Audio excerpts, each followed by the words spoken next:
I'm Tien Nguyen, and one day I will have the largest, most sustainable fish farm in the world.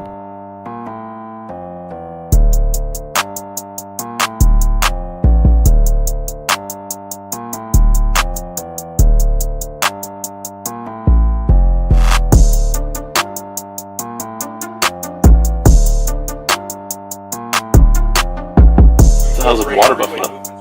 Yo, we're out here with Ninja Mode, aka Tien Nguyen. We're about to go catch some fish. We're about to pull up to the bait spot, got some bait. Now we're headed over to the pier over there. We're over here in Cedar Key. Tien, what we doing? What we doing today? What's the plan? We're gonna be catching redfish, hopefully some snook. Yeah, Tien's a fellow student of mine at University of Florida. He does a lot of stuff with aquaculture, and he's trying to get into sustainable fish farming. So stay tuned for some dope stuff. We're gonna try to do some shit in the car on the way back home, maybe a little podcast, put it in here, put a little video together and see what we do. You ready, bro? Yeah, let's get it. Hey, let's do it.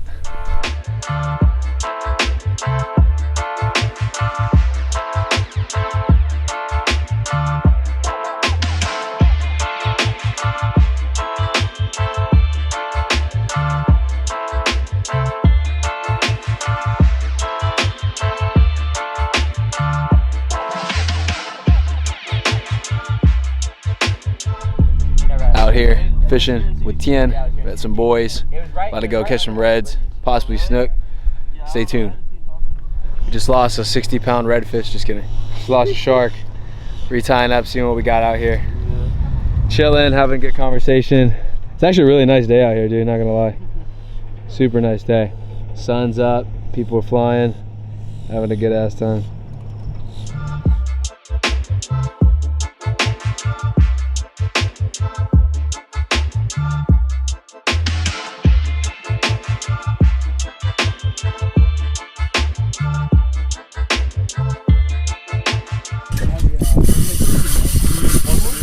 Boy, Tien's out here, boy.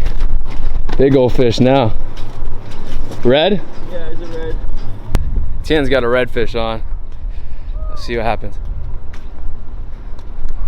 About to be crazy. Could be that 40.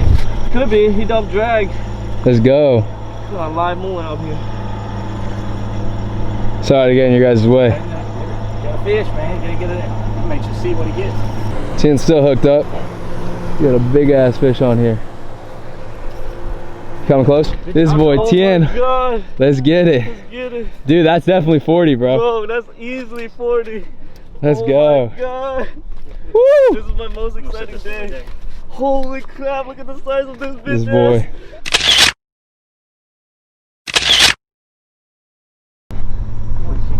No, you can't. You can keep them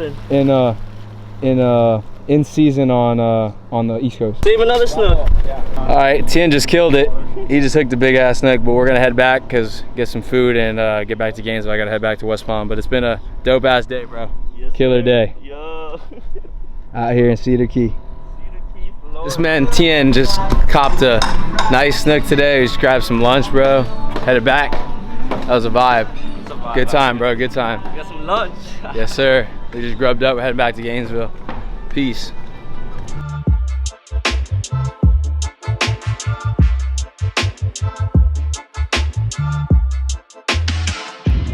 Three, two, one. Hey, what's going on, guys? Old School Matt here, back with another Water Buffalo Training Method podcast today. It's a very, very untraditional type podcast. We're actually doing a car chat with Tien Nguyen. Tien's one of my good friends from UF. We connected honestly through social media. We've gotten to know each other over the past couple years, and we went fishing today actually, so you see some of that footage earlier in the video.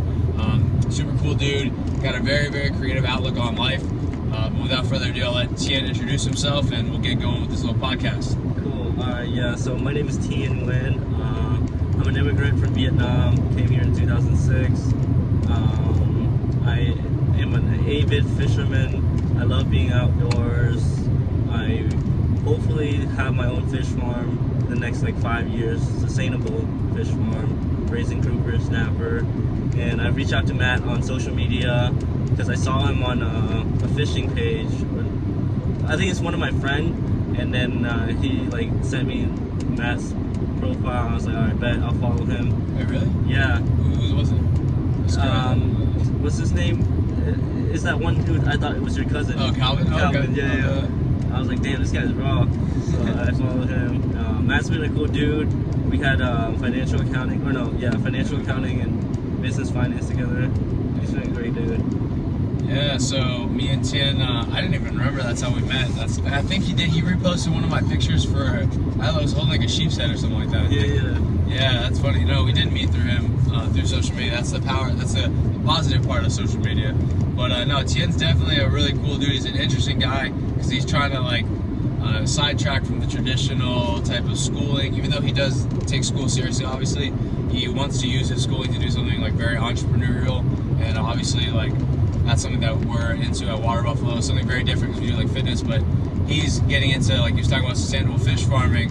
So real quick, Tien, like what made you kind of go in that route? Like what interested you into doing like fish farming, other than the fact that you enjoy fishing? Like what kind of pushed you in that route? Right, so you know, being an Asian immigrant, my parents always thought you should be either a doctor, lawyer, or engineer, and they wanted me to be a doctor. So freshman year, I took Chem 1, Cal 1, got destroyed with pre-med track, failed Chem. I was like rethinking my major and stuff. And I went to Ecuador for a mobile clinic trip, and I like went through the rotations of triage, dental, pharmacy, and all that. Didn't see myself being a doctor. So I went home, watched a YouTube video, and they told me like, write 3 things that you're really passionate about. I care about, you know, fish. I care about, you know, world hunger one day, and just the environment. So like it came down to like creating this sustainable fish farm. Is really matching all 3 of those together. And I started sketching out what my fish farm looks like. I have a notebook that like I fulfill like little details on the drawing of my fish farm. And I'm being pitching my idea to people, getting people tagging along. I made a good friend in elementary school, and he's still with me. He's gonna be my partner one day for the fish farm. Question. So wait, when did you figure out that you want to do this? Like at a really young age, or? No, like freshman year of college. Like I like thought this was gonna be it. But like before, you never had the idea, like when you were younger, about doing like something like entrepreneurial. Like even though your parents pushed you to be wanted to be like a doctor. I mean, I always had an entrepreneurial spirit where like middle school I wanted to buy a Nintendo DS. I didn't have money, so like I went. Had lemonade stands, and then I also like walk around my neighborhood finding items on the curb, bring it home and selling on like online, Facebook, whatever. Yeah, super dope. Yeah. Quick question, Tien. I wanted to like kind of elaborate more on so like that. It was like a one day type of thing that kind of just pushed you over. So you know what? Like I want to try to take this take this journey. Yeah. Because it's a little bit different than the traditional. Like we were talking about this earlier on the way to our fishing spot. It's different from the traditional entrepreneur kind of like route, because you can't just, I mean you could, but you want to be in the field for a little bit before you just open up a fish farm. Right. Yeah. So like what routes do you want to take? What's the next, I guess, 5 moves that you're gonna kind of make for this fish farm? Or what's like the next thing for you? Because you're obviously in school right now. Yeah. What's next? So I graduate this spring, and I'm applying for University of Miami master's program in aquaculture. That's more of a science degree, and that's my leverage in terms of entering the industry. So if you want to work for a fish farm industry and you want to get to the nitty-gritty details, you got to have a science degree. And I want to work for this farm, this land-based. They're raising salmon, and they're really sustainable. They're called Atlantic Sapphire, and I looked up on LinkedIn, and they're hiring full-time after graduation, like a hatchery manager. So you basically in the lab, you know, breeding these fish and then cultivating them to like adult size to be prepared to ship off to, I don't know, South America or even in Florida and stuff. So I think that would be a great field for me. And if I were to be an entrepreneur, which like I think I would need more experience in the science and technical skills, and then when I get out, it's so much better because I'm gonna head up the curve. Yeah, you'll be able to kind of learn what you need to learn for a couple of years, and then just take that knowledge and apply it to yourself. Yeah. Because like we were talking about earlier, I feel like with fish farms, it's kind of hard just to like do it right off the bat, because there's definitely a lot of trial and error. Mm-hmm. And if you're you're just gonna go and do it yourself, it'll be like you're taking like a really big risk into doing something like that. So like, what resources other than the university do you like use to kind of give you knowledge? We were kind of talking about earlier, like the internet and stuff, but like, what are some like good like maybe books or something you've read that have kind of given you the information that you need to know about making a fish farm? Yeah, sure. Like, I watch a lot of TED Talks about aquaculture, and I spend at least a day reading like 3 or 5 articles on Google Scholars about, you know, the fish industries, whether it be fishing commercially or even like raising fish indoor out in the sea and stuff.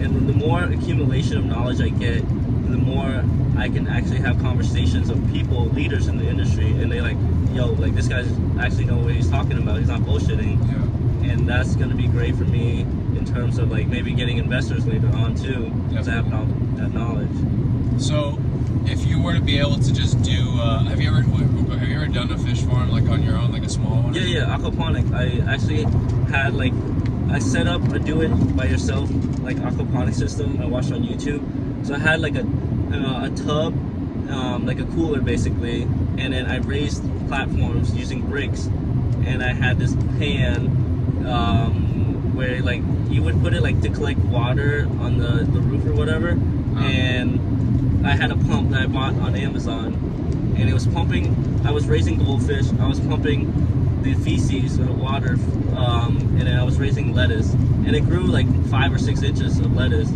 So it worked. It worked. Like an aquaponic system in the reality is a whole ecosystem by itself. Yeah, that's awesome. How long did that take you? To raise 5 to 6 inches of lettuce in like probably 2 months. Did you throw it away? Yeah, because like I wasn't home to take care of it, and my dad was like, "This is too much of a mess for me." I got you. Yeah, that's funny.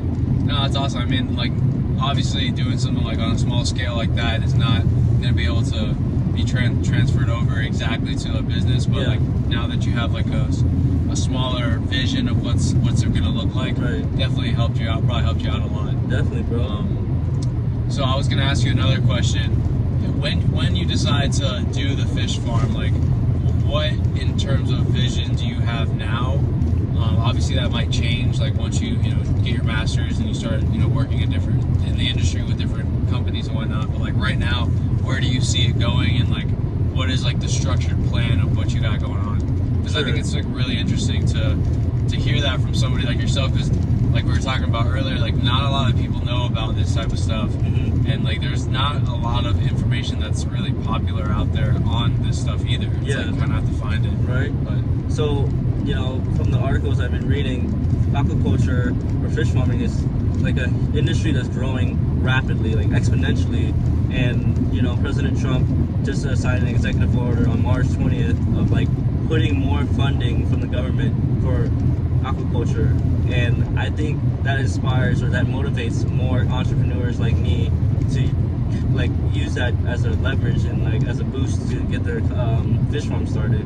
But also what I vision for the fish farm is growing grouper, snapper, and then having mangroves as a byproduct that's taking up the waste material, so I can send it to like nonprofit organization to plant around like the coastal development that has to be cut down for hotels and resorts.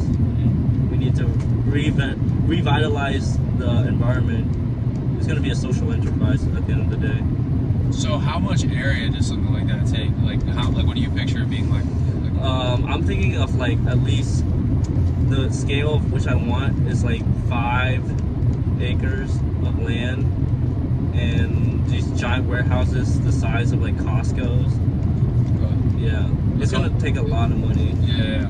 Would you ever consider starting small and then growing, or do you want to kind of work, save, and then just take one shot where you go into like just making the facility you want? So I really have a hard time debating this because my partner and I, we have like different views. Like he wants to just like save it all and put it in one shot, but like that's so hard because like 90% of the small businesses that happen like that don't survive long term. So I was thinking like starting small, like even like when I'm in University of Miami, or like I'm at a fish farm companies and my partner is done with school, we can start up the business on the side, and like whenever I can help in and do my part in terms of business, like we can start our LLC at first and start growing like aquaponically, like tilapia first, and once we have that money and capital, we can put more money into technology and AI, so that we can grow the grouper and snapper, because those are the two species I want. I think that probably is a better move, because you also are going to learn how to do things like over time. Yeah. Because if you invest in a lot of that, like property, plant, equipment, like all that, those assets that are like, you know, very expensive, right. And now you're like in debt a shit ton, and what happens if like one of your processes doesn't go the way you want it to go? And like, I think it's always best to start on a scale that's like somewhat small, because if you start too big, then you take the risk of not only financial failure, but just like overall failure, because it might be too overwhelming at first, you know?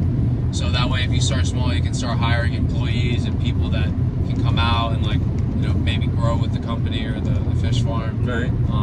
I think that, I mean, I don't know shit about fish farming, but that's just my opinion. Yeah. Logic speaking. No, that's a logic aspect. Yeah. But so you and your partner, have you guys ever like sat down and actually, like, I'm sure you have, but have you guys ever talked about like what you're gonna do in terms of like what is Tien gonna do? What is, I forget his name. What's his Colton. name? What is Colton gonna do? Like what's the strategy on like, you know, growing and making, like, you know, getting contracts with people and selling and stuff like that? Yeah. So like Cole and I fish like 95% of the time. He's like my fishing partner for life, and like whenever we go fishing, we would just sit and wait for fish to eat, and we would talk about our vision. Yeah. And like he wants to be the science guy. Like that's what his expertise is. I'm the business person, but also I need to know some science aspect so I can help him out whenever time's need. And what he wants to do is to basically start in Florida. We would go to like Publix, local supermarkets, sign contracts or deals with them, and give them like grouper, and try to like raise the awareness on a small local level, and then you never know, it could spread nationally and stuff. So I was gonna ask you this: are you gonna try to like pose it as also cheap, like inexpensive too, or are you gonna like make it more like a premium sort of thing? So the tilapia, if we're gonna start off using aquaponics, raising tilapia and stuff, it would probably be cheap because tilapia is not expensive fish. Yeah. Like grouper and snapper, I'm definitely gonna put like a premium and make it like, because if you're gonna raise the way I'm raising it, it's gonna have to be a little costlier than just going out there 10-15 miles offshore to catch a grouper or snapper. So I'm gonna definitely have a little bit higher price, but my story is what is gonna attract people. Yeah. My story is like, I'm an immigrant that wants to basically raise fish to feed the world by 2050 with 10 billion people on Earth sustainably, and I think people are attracted to that. Are you gonna sell frozen or fresh? Fresh. Okay. So always fresh. Yeah. Or could potentially get into frozen. If it's going internationally. Yeah. Okay. Yeah. That makes sense. I think when you go to the frozen route, if like this is obviously way in the future, but if you package it right, I think like there's definitely a way that you can get people's attention, you know? Because if you sell fresh fish, it's kind of hard to pose a story. Yeah. If you're selling to like Publix or like selling to Wood-Dixie or whatever. Yeah. But they also can contract you out to where they don't say that it's from your company, but they sell it as Publix. Yeah, I've seen that. But when and if you do get into like that frozen fish, I think that you know, having like that nice packaging and like having a story on the actual package, yeah, because a lot of people actually look into that, like they do. You know, packaging and shit like that, and drinks and food and stuff like that is starting to become. It's always been important, but it's starting to become more and more people are starting to actually, instead of just picking it up and throwing it in their car, they're starting to grab it and like look at it and read and just see what it's about. But so you only want to do grouper and snapper like forever, or are you potentially looking into other species, maybe different types of, not just fish, but like lobsters or crabs or scallops, or is that something that you're not sure about? I mean, it depends on like how later in life. I'm only 22 right now, and whenever I get to like 40 or 50, and I see that maybe we need to like emphasize more on crustaceans, you know, then I'll change and put more of a business aspect onto that.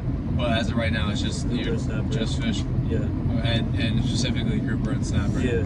So like, what's theoretically what's the timeline on this? Like, so you know you go to master's, do your master's for a year, 2 years, get a job for a couple years working in the industry, and then like after that, like how long do you picture something like this taking before it starts, you know, showing like its benefits and you getting out there? Okay, so timeline wise, I would say that I would have my business starting off within a span of 5 years max.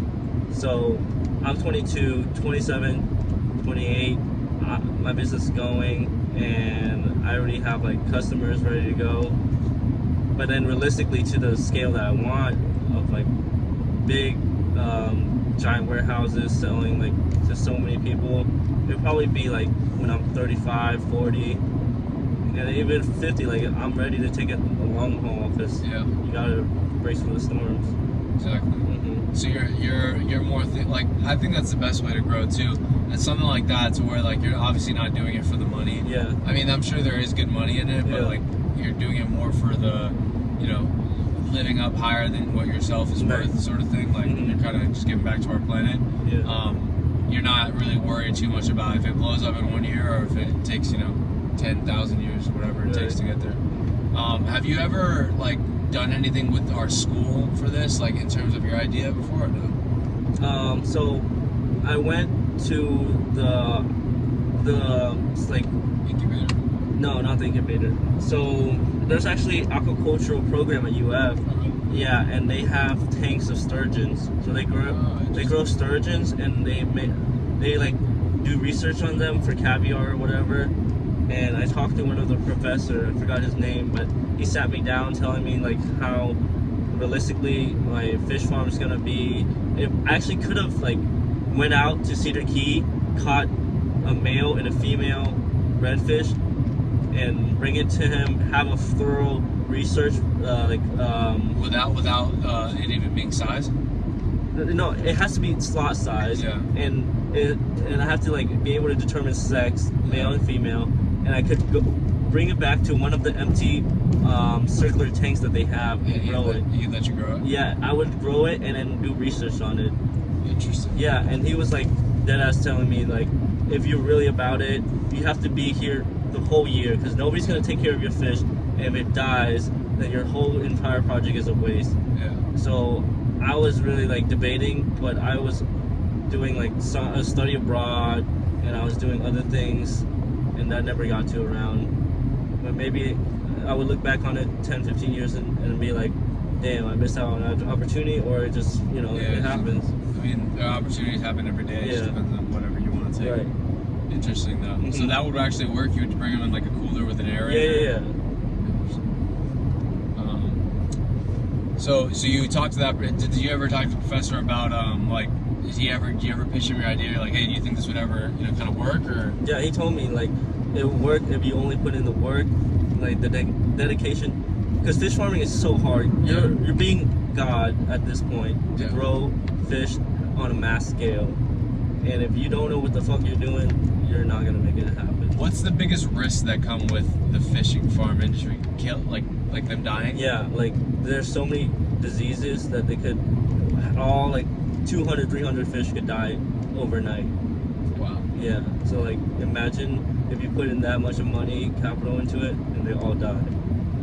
So how do you prevent something like that from happening? You gotta like have like good ass like people that are in the science and lab just monitor the tanks before any like signs of a fish dying. You would pull that fish out so it doesn't contaminate the other fish. And obviously you have to have the right breed, the broodstock, as I was mentioning earlier.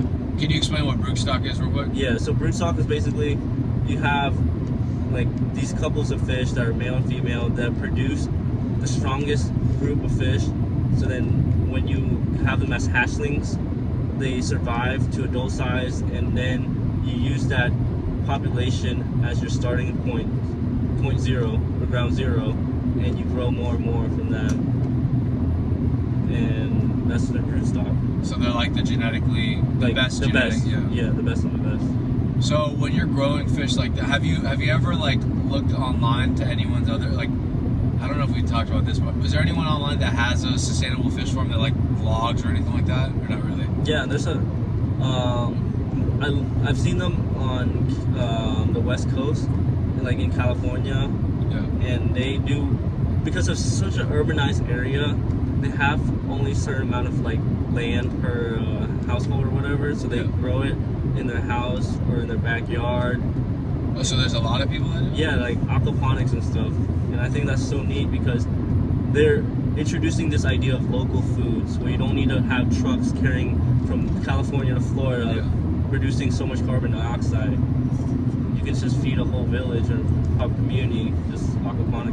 Interesting. How Yeah. many fish is typically in a fish farm that's like in a warehouse? Because we were also talking about earlier, like doing. You were saying that you're not debating. You don't want to do like open net in the ocean. Yeah. You kind of wanted to do something in a warehouse. So like, how many fish realistically can you fit in something like that? It depends on the volume of the tank you have. Yeah. And you gotta know their species, how well they do in terms of schooling. Because grouper, they're predatorial for sure, and they wouldn't want too many fish next to each other where they're gonna start eating each other. And snappers, they're more of a school fish, so they'll be okay. I don't know, like realistically, the numbers off my head. Low battery. Like how many snapper would fit in the tank? Imagine. Okay. But it will be a later time. When you do like, so I'm trying to like visualize this. I'm trying to like put it into perspective, not just for me, but for anyone who's watching the podcast. So are you going to be in charge of like cleaning these fish too? Is that how the sustainable fish farm works? Are you just solely in charge of raising the fish and then you sell them whole? Like how does that, or it just depends on like what you want to do as a fish farm? So what I envision is that I would have the waste already being collected by the mangroves. Yeah. So aquaponics. No, I meant clean, like fillet the fish. Oh, fillet the fish. Oh no, I'm gonna sell it whole. Okay. But if like consumers reach out to me and be like, hey, I think you would do way much better in terms of business if you like clean your fish, fillet it, and then sell it in pre-packaged material. That's what I was more thinking Yeah. of the fruit. Yeah. What were you saying? Sorry. Yeah, so like I'm saying, it all depends on the customers.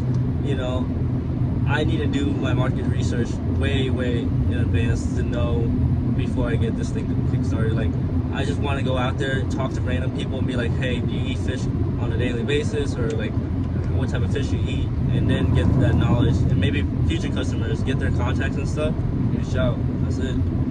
Have you ever heard about like what are some negatives of having a fish farm versus like wild caught? 'Cause we were kind of talking on that earlier, but Yeah. maybe you can explain like all of the concerns that somebody might have with saying like, hey, this is why a grouper or snapper fish farm won't really work, because like we're saying maybe like taste or whatnot. What are some of the concerns, and what are your I guess defenses to these concerns?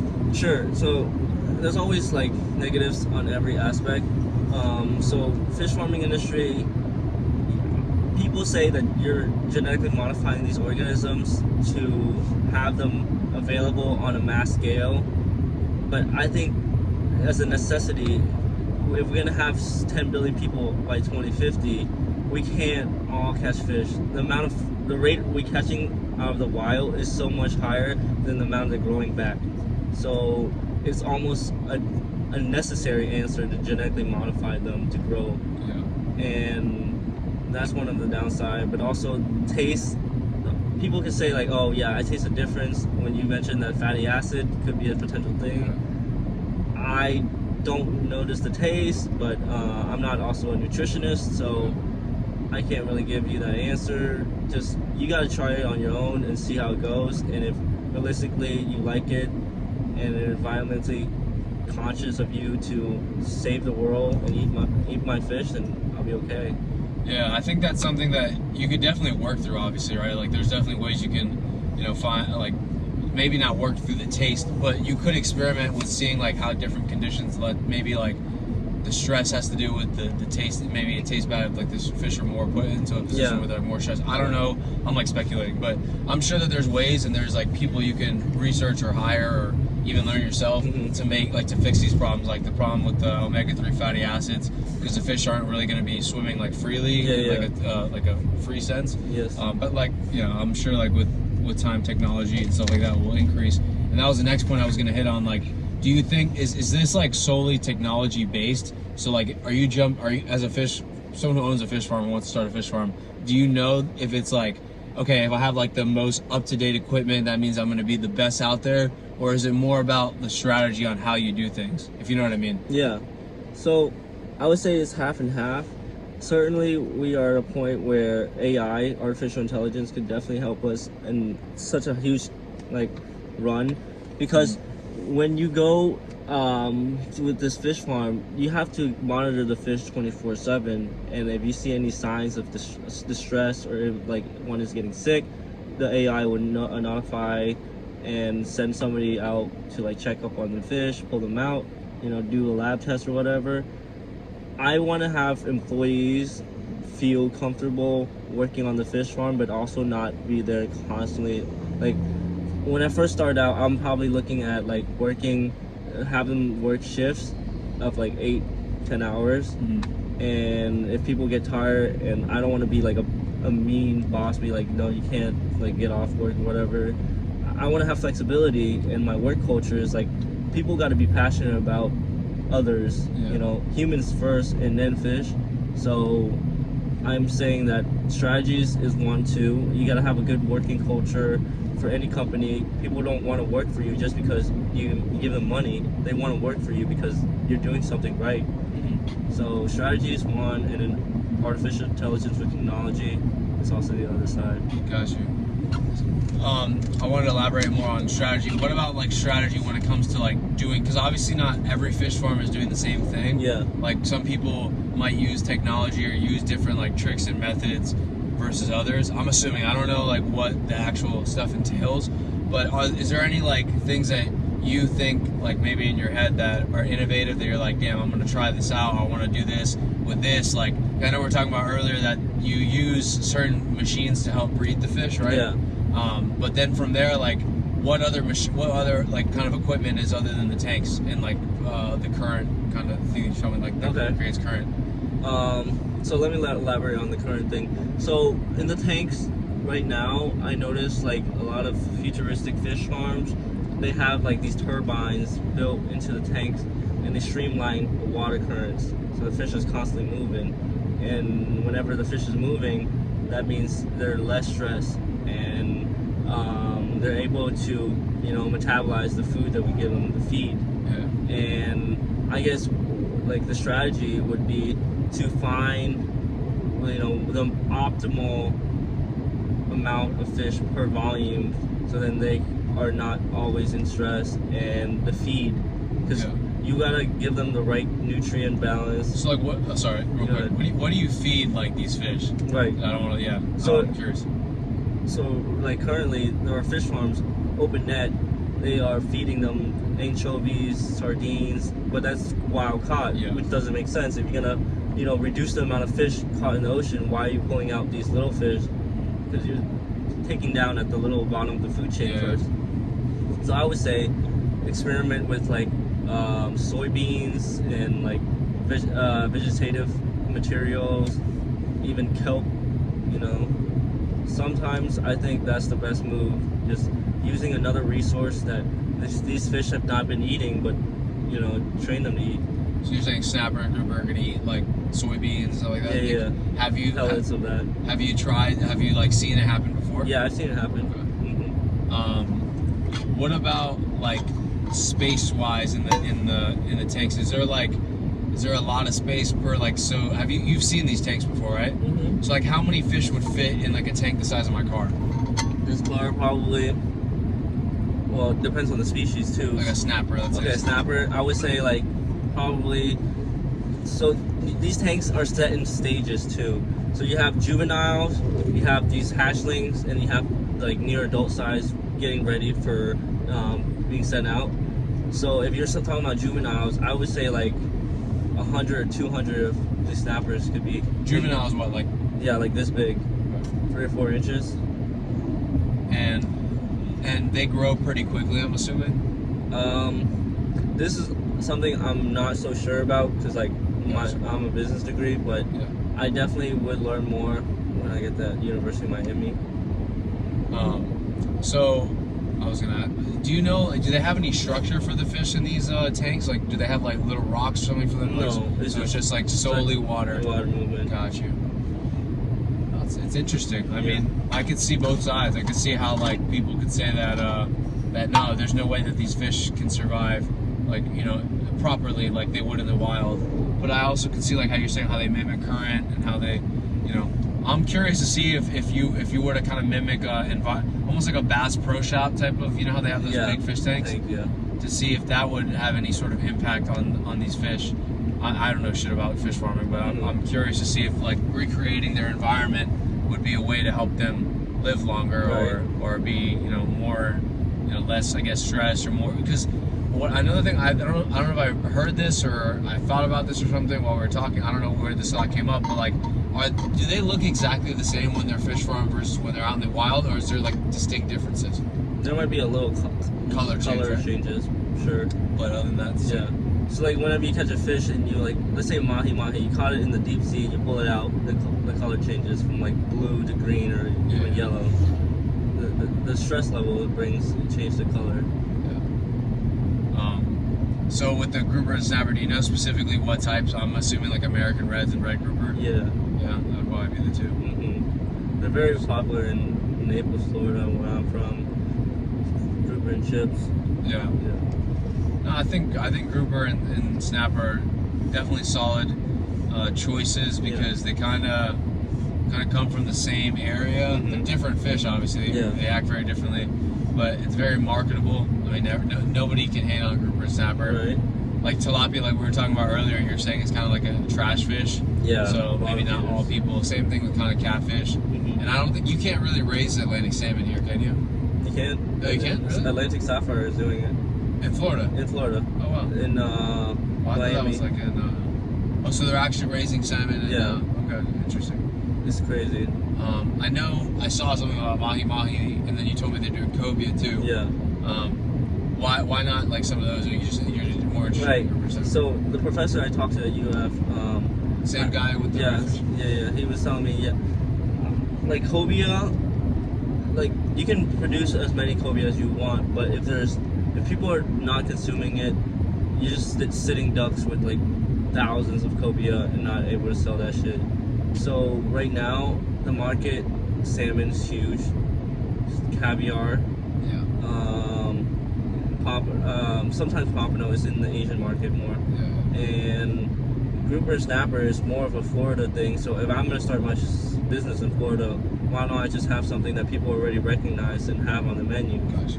I don't want to introduce cobia as like, what the heck is a cobia? I think universally, I think if you say anything to people, I think grouper and snapper are probably at the top of people's list of knowing what fish are. Right? Yeah, for sure. Like along with bass and marlin. That's interesting. Mm-hmm. I was gonna kind of switch gears and get into something a little bit different. Mm-hmm. So when it comes to like life in general and entrepreneurship, I wanted to ask you your outlook on how you see things like business-wise and how you're strategic with your plans and your goals. Mm-hmm. And like I know that you're pretty set. Your finances are on point. You don't have any student loan debt, so maybe just elaborating on like your perspective on that and how you see like starting your own business and whatnot. Sure. So my life, I take it with one step at a time, but I also like to plan for the future. Obviously, it never goes the right way a lot of times for me, and whenever I get setback, I just use that as like a lesson and try to come out the best positive light I can. But also, like, I was really blessed to receive like full rides to University of Florida, and I get money and refunds, and I don't just spend it like every night going to parties, spending drinks on girls, because I already set my priorities, and I don't need to flex or show off to people. When I have these money, I'm putting it into like investment. I'm trying to put on Robinhood, get some gains out of it, and I just want my business to be a business where it inspires other businesses to strive for humanity, for environmental, because you know how the old thing we learned in marketing where business solely to profit the stakeholders. Yeah. I don't even want to do that. Like, of course, the stakeholders matters, but realistically, it's the employees, the people, my community matters. When you build culture off of like values like that, I feel like it starts to mesh with the stakeholder. Obviously, like at the end of the day, if you don't have money, you can't run a business. Yeah. But there's definitely room to do both. There's definitely, it just takes a lot more patience. It takes a lot more, connecting with people like on a level like this, like having real conversations sort of thing, Yeah. like informing people and stuff. So I think, even though it's going to take longer, it's definitely more worth it because you feel fulfilled. Like you can talk about this for hours, which is great. Right. So I want to ask you another question. Like where do you see yourself, not only with the fish farm, like where do you see yourself in after you graduate, not in terms of like, schooling or anything, but just like in success and friendships and whatnot, and like the way you see life? Do you see your perspective changing at all? Do you see like yourself, kind of leveling up, or what do you think is up for Tien in the next like 5 years? Yeah, I think everybody grows at different stages of their life. I would say I'm like different from my high school life and my high school, social group life too. I definitely have way deeper connections with friends here in college than I did in high school, because like I actually spend the time to like sit down with them, dinner, or even going to like the movies and like asking them how their life is in terms of parents, how their school is. Because if you don't have relationships, you have nothing. Relationship is the most crucial aspect of anything in anybody's person, and I never take any of my friends for granted, because I know if I started like drifting apart, it's never going to be the same after you try to rekindle that friendship. For sure. So you keep like checking up, texting them, hey, like how's your health, how's your family doing? Yeah, just asking like, hey, what are you up to now? Yeah. And sometimes people need text like that too, because a lot of times people they fall into little ruts and they need someone to like kind of keep kind of give them a little kick in the ass to keep going.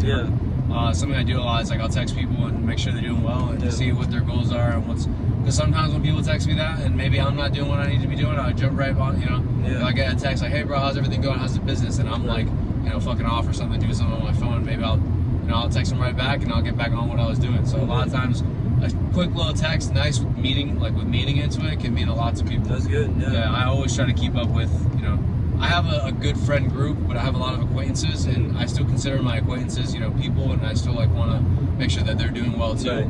Yeah. So I always try to keep up with them and whatnot. And I know you got a big social group around here, which is important. But we're about to head into Gainesville, so we'll close it out real quick and kind of do some last closing remarks. So anything else you want to like talk about, Tien? Like say to the camera, say to anyone watching the podcast. Sure. I would say that Matt, I'm really glad that we went fishing today, and the more I got to know you from this car ride and just like learning on your social media, definitely can see like great things coming your way. Water buffalo, keep at it. Like you need to find your right hand man. Go find him. Like reach out, and thank you for the support. Anytime, bro. I'm excited to see what happens with your stuff.